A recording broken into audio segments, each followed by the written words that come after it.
Hello friend, welcome to Stories by Tocci. We bring you interesting folk tales.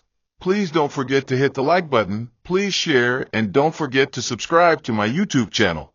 Thank you for doing so. Now let's get into the story.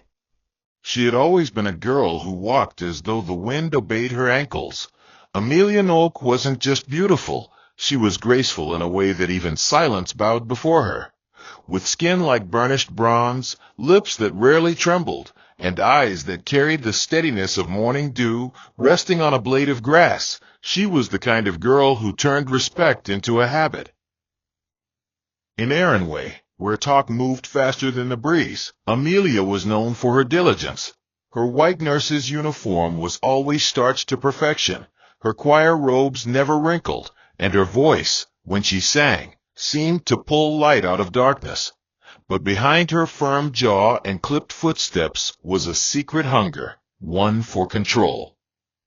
She prided herself on order, on plans, on schedules tight enough to cut through chaos. She told herself that nothing could surprise her, that her life would move like a hymn, predictable and holy. But life has a way of laughing at neat handwriting. And that laughter came one humid evening when the road she often took, trusting the streetlight's flicker and her sense of time, failed her. That shortcut through Elias Street, where shadows grew teeth, would become the path that snatched away not just her pride, but the map of her future. It had rained earlier, the kind of rain that didn't wash. It whispered secrets into gutters and filled the air with the scent of wet earth and damp regret. Amelia had finished late from the community clinic, having stayed behind to help an old man with a seizure. She could have waited for the late bus, but pride has always been a stubborn driver. She adjusted her bag across her shoulder, lifted her chin as if to say, "I fear no evil," and took the footpath.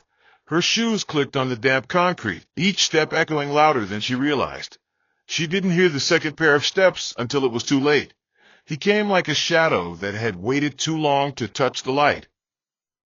A man, broad-chested, stinking of cheap gin and sour cigarettes, with a crooked smile that broke something inside her before he even said a word. She fought. Heaven knows she fought. She scratched his neck. She screamed so loud the moon must have heard. But Errinway was full of houses with closed windows and people who'd rather pretend than protect. When he was done, he whispered in a voice as coarse as gravel, "Say anything, and I'll find you." And then he vanished into the dark. Her knees gave out. The ground didn't catch her softly. Her body shook with something she had no name for. No tears came. Only silence. Only the feel of cold concrete pressing against her cheek like death's shoulder. The days that followed blurred into one long ache. Amelia bathed more times than her skin could bear, as though water could rinse away what had been stolen. But the bruises weren't just on her thighs or arms. They bloomed in her spirit, dark and spreading. And when her monthly flow missed its cue, she knew the night had planted more than terror. The pregnancy grew like an unwelcome rumor. Her stomach hardened, and her name grew softer in people's mouths. She told no one. Not even her cousin, not even her choir director. Some pain is too heavy to pass around.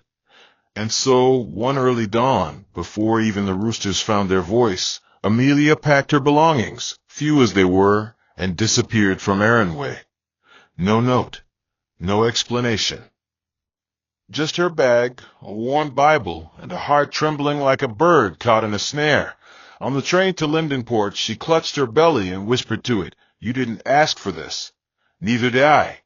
But here we are." She opened her Bible to Psalm 34, verse 18. "The Lord is close to the brokenhearted and saves those who are crushed in spirit." The tears finally came. Quiet but unrelenting. A flood long withheld. Lindenport didn't welcome her with open arms. It never even looked her way. But in that cold, unfamiliar city, Amelia built a life from scratch and shame. She worked as a laundry maid at a roadside motel and cleaned a pharmacy at night. Her back ached, her hands cracked, and her eyes carried the shadow of the night that changed her. Yet she never missed a prenatal appointment. The nurses would often comment on how composed she was, how polite, never knowing that behind her smile was a battlefield, and each breath was a victory. When the time came, she delivered her baby alone, gripping the hospital bed rail like it owed her something. A boy, quiet, warm, with eyes that blinked slowly, like he was already studying the world he'd been born into. She named him Nathaniel, meaning gift of God, and in that moment she forgave herself, not the man, not the world, but herself, because from the ruins of that night something sacred had been born. Not just a child, but a second chance. She didn't know what life held ahead, but she knew this: though weeping may endure for a night, joy cometh in the morning. Psalm 30, verse 5. And so, holding her child in her arms, she whispered into his hair, "They'll never know what it cost to bring you here. But one day, they will answer for it." The tiny one-room apartment smelled of detergent, kerosene, and quiet determination. Its walls, though cracking in places, bore witness to stories more powerful than wealth could measure. Amelia had no fine curtains or television to distract from the silence, but she kept that space clean enough to mirror hope. Baby Nathaniel lay on a neatly folded wrapper, his tiny limbs stretched in sleep, unaware of the sacrifices already blooming around him. Amelia had learned to sleep lightly, to hear the world breathe through cracks in the window pane. She washed office clothes for strangers by day, and by night she scrubbed linoleum floors at the city pharmacy.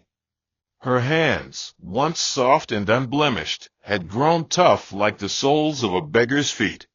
But never once did she complain. She carried herself with a quiet, unshakable strength, like a candle refusing to flicker in a storm. The nurses at the community health center still remembered her delivery, not for its drama, but for the eerie calm she wore, like a crown forged in fire. Every child's cry reminded her of what she had lost, but Nathaniel's laughter stitched her back together. She never told him who his father was, never described the man's scar, or his crooked gold tooth. Some truths, she believed, were like rusted nails, better left buried than handled with bare hands. Nathaniel grew as trees do, slowly, deliberately, yet full of grace. By age 5, he was already observing more than he spoke. When other children played in the dirt, he sat beside his mother and asked questions about the meaning of words she whispered during her midnight prayers. He had her eyes, still and discerning, but his smile belonged only to himself. Amelia took pride in teaching him to read before school ever did. They studied the Bible together at dawn, and he could quote Proverbs better than most Sunday school teachers. She often told him, "If you learn wisdom early, life will learn to respect you." At night, he would fall asleep to the sound of her humming hymns, songs that carried both sorrow and promise. Though money was always tight and hunger sometimes danced on their windowsill, Nathaniel never felt poor. Love wrapped around him like a second skin. Amelia taught him never to feel small, no matter where he came from. "You were born from fire," she'd say, brushing his hair with careful hands. "And gold never fears the flame." He didn't understand the weight of those words until much later, but he wore them like invisible armor through every stage of his childhood. Years went by, and the boy turned into a young man shaped not just by books, but by watching his mother endure with elegance. He excelled in school, not because he was naturally brilliant, but because he studied like someone trying to repay a debt. Teachers spoke highly of his composure, his clarity of thought, his unwillingness to be distracted by noise. In a neighborhood where boys were often swallowed by crime or crushed under poverty's weight, Nathaniel stood out like a lighthouse in fog. He helped his mother run errands, ironed his own school uniforms, and fixed torn slippers with thread and ingenuity. The neighbors called him the lawyer boy, long before he ever passed a single law exam. He gained admission into university with a scholarship, and when he hugged Amelia tightly outside the registration office, she pressed her forehead to his and said, "May the Lord establish the work of your hands." Psalm 90, verse 17. She watched him walk away with mist in her eyes, not of sorrow, but of pride too heavy to speak. He called home every Sunday, sent part of his allowance back, even when it meant skipping meals, and never once forgot to pray before speaking. While others partied, he studied, and when the results came, his name stood on top like a crown fitted for royalty. By the time he was called to the bar, Amelia wore her best wrapper and a smile no storm could erase. She sat in the front row during the induction, clutching a small worn Bible against her chest like a relic. When his name was announced, Nathaniel didn't smile immediately. He closed his eyes instead and let the moment soak into his bones. For him, the applause wasn't for academic achievement. It was for the woman who had carried him across coals barefoot, never letting him feel the heat. Afterward, they walked home hand in hand, saying little, because gratitude often speaks in silence. Nathaniel set up a modest law firm in a small plaza tucked between a stationery shop and a bakery. He didn't chase rich clients. He helped widows, tenants, market women cheated by greedy landlords. His reputation began to stretch beyond Lindenport. But still, he asked his mother one thing each evening when he returned home. "Are you proud of me?" She always nodded, brushing invisible lint off his shoulder, replying, "Beyond words, son, beyond words." But deep in her heart, a question remained unanswered, the one about his father. Every time she looked into Nathaniel's eyes, she saw traces of the man who broke her. And every time he spoke with kindness, she saw who he had become despite that blood. She wondered if the truth would ever be necessary. But truth, like a buried seed, always finds a way to sprout when the rain finally comes. The day started like any other, unremarkable in its weather and rhythm. Nathaniel had arrived early at his office, unlocking the wooden door with a calmness that had become second nature. The space, though small, carried an air of intentional dignity. Cream walls lined with simple frames, a modest shelf stacked with law journals, and a single desk that had become a sacred altar of justice. He had barely settled into reviewing a tenant dispute file when the receptionist, a sprightly young woman named Tim, buzzed his intercom. "Sir, there's a new client asking to see you directly. No appointment. Says it's urgent." Nathaniel, always open to walk-ins, asked her to let him in. The man who walked in wore a scent of expensive cologne layered over years of unchecked arrogance. His gray agbada swayed slightly with his every step. He was tall, built like a doorframe, with graying hair and a face that looked carved more by ego than age. Nathaniel stood to greet him, extending his hand, but the man simply nodded. "I'm Bartholomew Kane," he said curtly. "I need someone sharp. Someone who can cut through my brother's foolishness like a hot blade through yam." Something in Nathaniel's chest paused, not out of fear, but from the peculiar ring of the name. It brushed against the farthest corridors of memory like a breeze that had visited before. Still, he smiled professionally, gestured for him to sit, and said, "Tell me everything." Bartholomew spoke with the entitlement of a man who had never been told no. He explained that his late father's will had been carelessly handled, and now his brothers were encroaching on properties that, by his claim, rightly belonged to him. Landed estates spread across 3 towns, a family house under dispute, and rental properties that had fallen into disrepair due to legal stalling. Nathaniel listened attentively, jotting down details, masking the strange throb rising inside him. The man's voice carried a faint rasp, deep, dismissive, overly confident. "I don't like noise," Bartholomew muttered, waving his hand. "I want this resolved fast. I've dealt with enough weak men in this family. I need a lawyer with teeth." Nathaniel chuckled politely, but every word that left the man's mouth drew invisible arrows against an old silence. He finished taking the notes, offered a cup of water, and promised to review the documents and call back the next day. When Bartholomew left, shutting the door behind him with a careless thud, Nathaniel stood still for several moments. The name danced in his head again. Bartholomew Kane. There was something about it that wouldn't let go, like a whisper refusing to die in an empty room. He pulled out the intake form the man had filled and stared at the signature. His breath slowed. That night, as he sat across from his mother during dinner, he mentioned it without suspicion, more like a feather dropped mid-conversation. A man named Bartholomew Kane came in today. Strange man. I think he's from Aaronway. Ever heard of him? Amelia had been sipping from a bowl of Ogbonno soup, but at the mention of the name, her spoon paused in midair. It hung between bowl and mouth for a long moment before slipping from her grasp and clattering against the ceramic plate. Her face turned ashen, not with panic, but with something deeper, recognition laced with centuries of unspoken horror. Nathaniel blinked, slowly lowering his own spoon. "Mum," he said gently. Amelia pushed her chair back slightly, stood up, and walked toward the small window, as if trying to look for air. Her hand trembled slightly against the curtain. "Say that name again," she whispered. Nathaniel stood, voice lowered.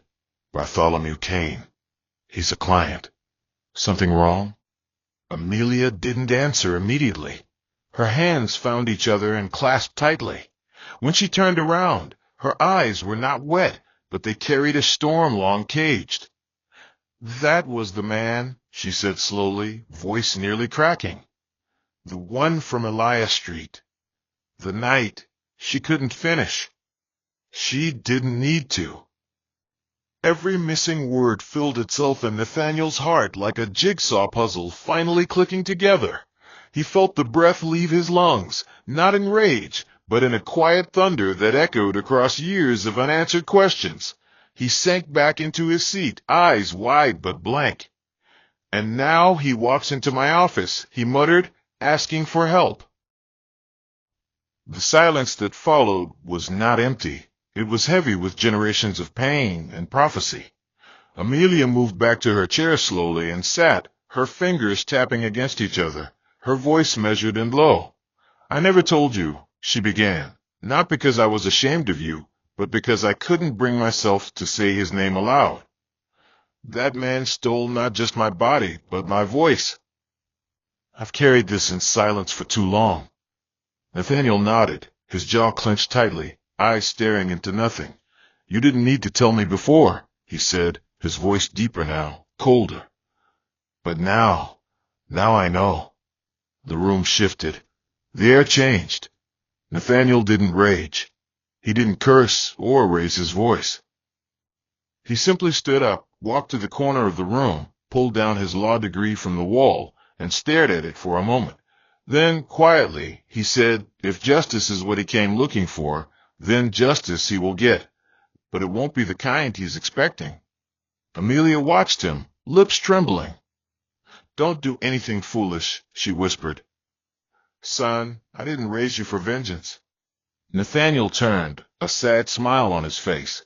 "No, Mama," he said. "You raised me to right wrongs." Then he quoted with eerie calm, "Be not deceived. God is not mocked, for whatsoever a man soweth, that shall he also reap." Galatians 6 verse 7. And with that, the boy born of brokenness stood with the composure of a man sent by heaven for a reckoning. The following morning, Nathaniel arrived at his office earlier than usual, but this time the stillness inside felt different. He sat at his desk, not to open a file or return a call, but to stare into space and listen to the hum of God's justice stirring inside him. He didn't need a sword, he had a pen. He didn't need to scream, he had the law. He reached for Bartholomew Kane's file with the same reverence a priest gives the Bible before opening it at the altar. Slowly, with deliberate care, he began reviewing every piece of documentation the man had provided: property maps, disputed titles, joint inheritance agreements, proof of tax compliance. His eyes scanned like a surgeon's blade, missing nothing, flinching at nothing. The plan began to take form, not out of bitterness, but out of a solemn need to make the truth walk with shoes this time. Every clause, every line, every opportunity to embed a transfer clause, he marked it. Over the next few weeks, Nathaniel handled the case with excellence that didn't raise suspicion. He earned Bartholomew's trust with ease. The man would lean back during meetings, puffing his cheeks and saying, "Young man, you know your work. I should have met you years ago." And Nathaniel would simply smile, nodding, always quiet. For in his silence, he was building something louder than a courtroom outburst. He was building a monument to mercy disguised as justice. Bartholomew became so comfortable that he began to speak more freely, letting the shadows of his past seep into conversation, though never with detail. One afternoon, after signing a batch of documents, he chuckled over a glass of brandy in Nathaniel's office. "You know, I've lived," he said. "Really lived. Done things I wouldn't repeat in the light. But men like me, we bury things. We move on." He didn't know that the boy in front of him was the grave he once dug. Nathaniel didn't ask questions. He only passed him another page to sign, ensuring the man's hand kept building the trap he would eventually fall into. In the final draft of the property consolidation agreement, Nathaniel had embedded a transfer clause that redirected all final ownership to an entity registered in his mother's name, Amelia Noak. He set it up as a family estate protectorate, a legal smokescreen. Cain's brothers fought hard, but with Nathaniel's strategy, they lost piece by piece. Every legal battle ended in Bartholomew's favor, and he walked out of courtrooms with his chin raised, thanking the young lawyer who, unbeknownst to him, was unraveling his legacy thread by thread. Nathaniel would return home and update his mother gently. She would listen in silence, asking only one thing, "And your heart, does it still beat with peace?" To which he'd reply, "Mama, the cross was never carried in anger. I'm not angry. I'm just finishing what the night began." As the final court ruling sealed Cain's ownership over the last of the contested estates, Nathaniel handed him the finalized documents and congratulated him. Bartholomew grinned, gripping his shoulder like they were comrades. "You're a rare breed," he said, laughter caught in his throat. "I'll make sure your name is remembered in my will." Nathaniel simply smiled. "Names do have a way of staying," he replied quietly.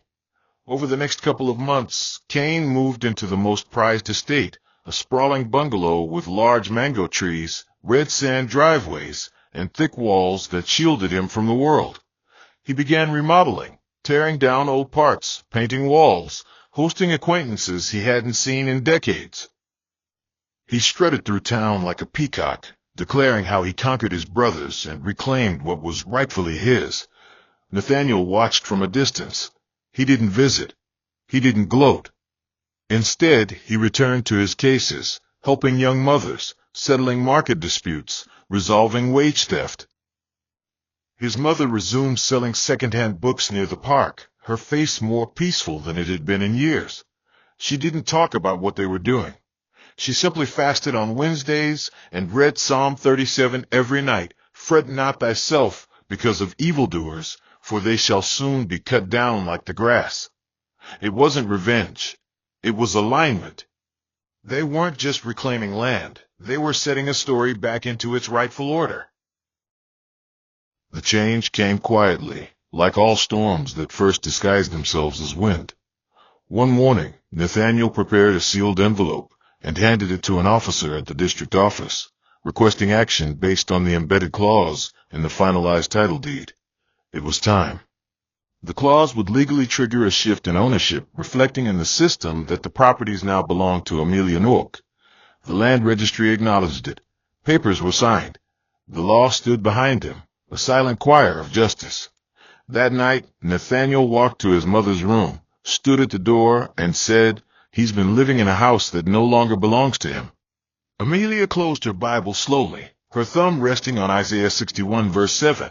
"Instead of your shame, you shall have double honor." She looked up, calm as always, and said, "Then it's time we pay him a visit, not with rage, but with truth." Nathaniel nodded. "There's one more paper he needs to see, the one where he handed everything to the woman he once threw away." Amelia didn't smile. She simply rose, wrapped her scarf around her head, and stood by the door like a flame that refused to go out. "Let's go," she said, "but we won't knock with fists, we'll knock with law." The house stood tall, basking under the morning sun like a monument to unearned victories.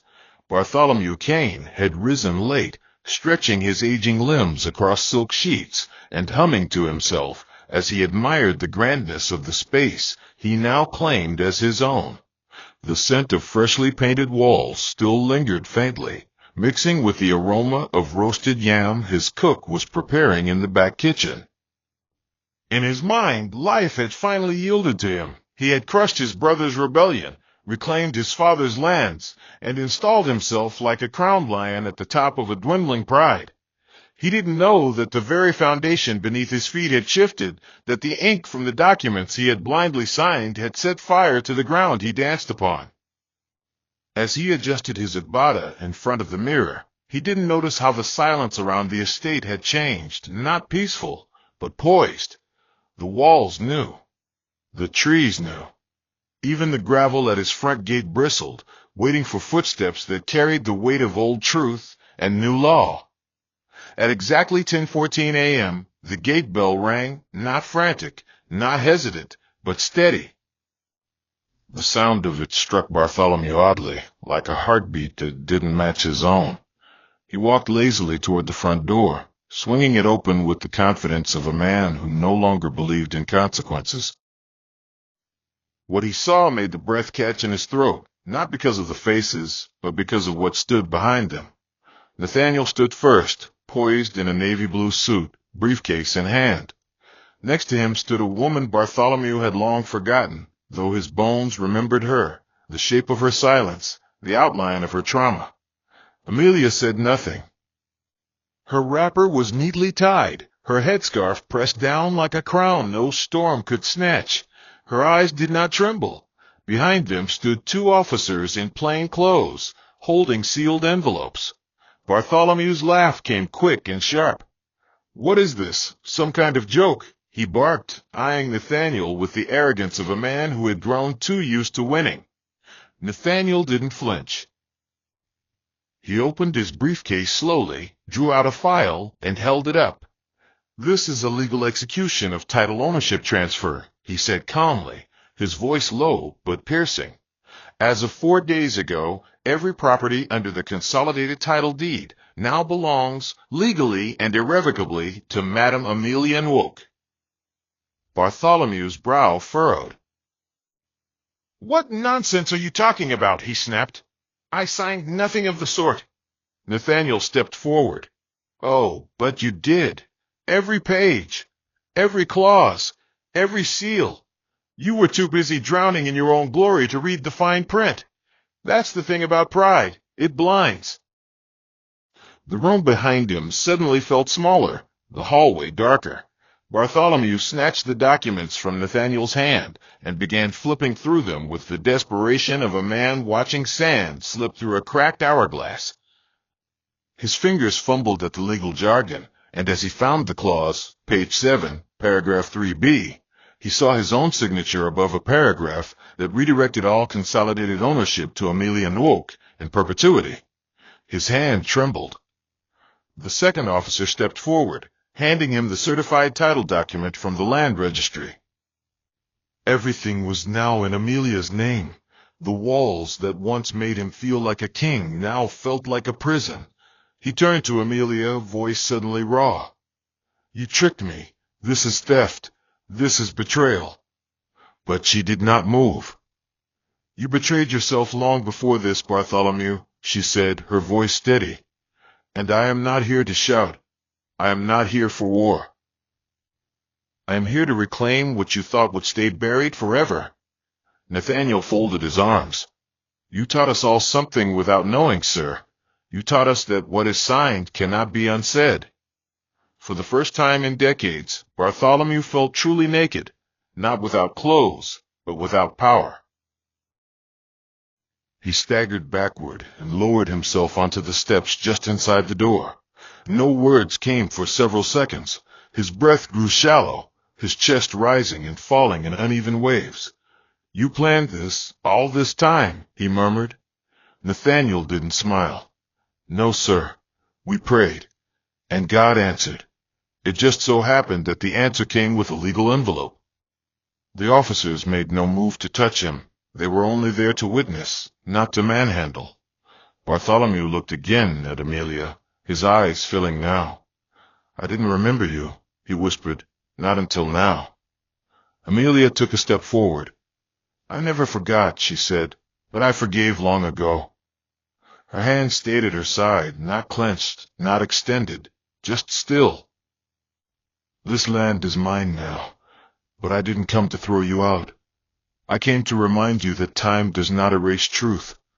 You erased me once, but God rewrote me." Bartholomew's lips quivered. "Please, don't make me leave. I have no one else. My children won't answer my calls. My brothers hate me. This house is all I have." Amelia looked at him for a long moment, and then said softly, "Then you'll learn what it feels like to ask for mercy, just as I once asked the night sky to speak for me when I had no voice." Her tone wasn't cruel. It was sacred. Bartholomew didn't rise from the steps for several minutes. The grandeur of the estate suddenly felt like scaffolding built from straw, threatening to collapse under the weight of regret. He stared into the space between Amelia's feet and the threshold he had once crossed with pride, now unsure if he still belonged there. The silence was no longer one of command, but of surrender. Nathaniel watched him without emotion, his gaze fixed but not cruel. There was no gloating in his stance, no vindictive sparkle in his eye. He wasn't there for revenge. He was there to ensure the scales of justice had finally steadied. Bartholomew's mouth opened slightly as though to speak, but the words tangled themselves into knots. He looked older than he had hours ago, as if truth had shaved years from his arrogance and added weight to his bones. Finally, he murmured, "So, what now?" Nathaniel responded, his voice flat but not unkind. "Now, we talk like people who understand consequences. You can't unplant a seed, but you can choose how you live with what it grows." Amelia, who had said nothing for a while, stepped forward gently, the way one might approach a wounded animal. "I didn't come to burn down your life, Bartholomew," she said. "I came to stand in the place where you once erased me. You were given land by birthright. I was given silence. But look what grew from it." Bartholomew slowly stood, swaying slightly, the document still clenched in his right hand. "If I leave here, I leave with nothing," he said, his voice hoarse. "This house, these lands, they're all I have." He turned to Amelia, now less a man of power, more a man of memory. "I don't have family who'll take me. I don't even have friends who remember me kindly. Everyone I fought to win against has shut their doors." Amelia looked at him, not as a victim, not as a savior, but as a witness to the ruin that pride inevitably brings. "And yet," she said slowly, "you now ask for what you never gave." Her voice carried no bitterness. It was the tone of someone who had outgrown pain, who had let go of the need to see someone crawl. "Do you remember the night you left me bleeding on the concrete, begging God for a name I could scream for help? Do you remember the years I carried a child in shame because of what you did? The people who looked at me like I was filth without ever asking why? I forgave you not because you asked. I forgave you because carrying that anger was killing me from the inside out. But don't mistake forgiveness for forgetfulness. Don't mistake my silence all these years for absence. I raised that boy you left in me with everything you never gave, honor, truth, gentleness. And now, the son of your violence has become your judge." Nathaniel stepped forward now, the law no longer his weapon but his platform. "We didn't come here to throw you into the streets. You will not be homeless. But this house will no longer carry your name on the gates. You will be relocated to one of the older properties, away from this estate. It's still livable. Clean water, solid roof, and enough space for you to think." Bartholomew stared at him, baffled. "You would give me that, after all I've done?" Nathaniel nodded. "You're not being saved. You're being relocated. But not because you deserve it. Because my mother, your victim, chose to give you something you never gave her. Mercy. Amelia's eyes didn't blink as she added, "Your strength once took. Now your weakness receives." It's not a victory I celebrate. It's simply balance. There was no applause, no music swelling in the background, just the quiet hum of righteousness having its day. Bartholomew's shoulders slumped. The air felt heavier. He dropped his eyes, looked around the compound he once strutted through, and said, "Then I will go." It was the first true sentence he had spoken all morning. And it was the beginning of his repentance. As Bartholomew packed that evening, folding clothes into a bag he hadn't used in years, a strange thing happened. He wept. Not loudly. Not theatrically. Just quietly, like a child who'd finally understood the consequence of touching fire. The room around him grew darker, not from the sunset, but from the weight of a lifetime catching up to him all at once. He walked out of the mansion with no escort, no crowd, no dignity left to cling to. Nathaniel and Amelia didn't watch him leave. They had already returned home. At their table that night, Amelia served dinner in silence, then reached for Nathaniel's hand. "You've done what I could never do," she whispered. "You turned pain into process, hurt into healing. You are not his son. You're his correction." Nathaniel looked at her, his eyes soft. "I'm your son. That's all I've ever needed to be." And somewhere far off, in a small compound house with peeling walls and a leaking tap, Bartholomew sat on a wooden chair, holding the title document he no longer owned, whispering to himself, "The stone which the builders rejected has become the cornerstone." Psalm 118, verse 22. And for the first time in his life, he knew what it meant to ask for mercy and mean it. In life, you may be wronged, hurt in secret, or left to carry burdens no one else can see, but never let your pain become your prison. Like Amelia, you don't have to wear your wounds like name tags. You can heal quietly, rebuild silently, and rise with dignity that doesn't scream for attention. Justice may delay, but it never forgets the address of truth. Don't fight with fists when wisdom can work through process. Some victories are better signed than shouted. And if you're like Nathaniel, raised in the shadows of someone's wrongdoing, let your life be the loudest answer. You don't owe bitterness. You owe yourself peace. And remember, even the strongest voices lose power when the law speaks. Trust God's timing. Let truth walk. Let mercy reign. We thank you for being the God who sees in secret and restores in the open. For every listener carrying a silent wound, let your healing begin to flow. Turn hidden pain into power, and let justice find its path without noise. Lord, raise sons and daughters who turn disgrace into legacy, who rewrite the stories of shame into testimonies of strength. Let no evil planted in darkness bear fruit in our lives. Instead, let your mercy rewrite every bitter script, restore what was stolen, heal what was broken, lift every heavy spirit, and may those who once felt forgotten be remembered in honor. We declare that our tomorrow will not reflect the evil of yesterday. In Jesus' name we pray, amen. Hope you enjoyed this interesting story. Please don't forget to like, share, and subscribe to my channel. See you again in my next story.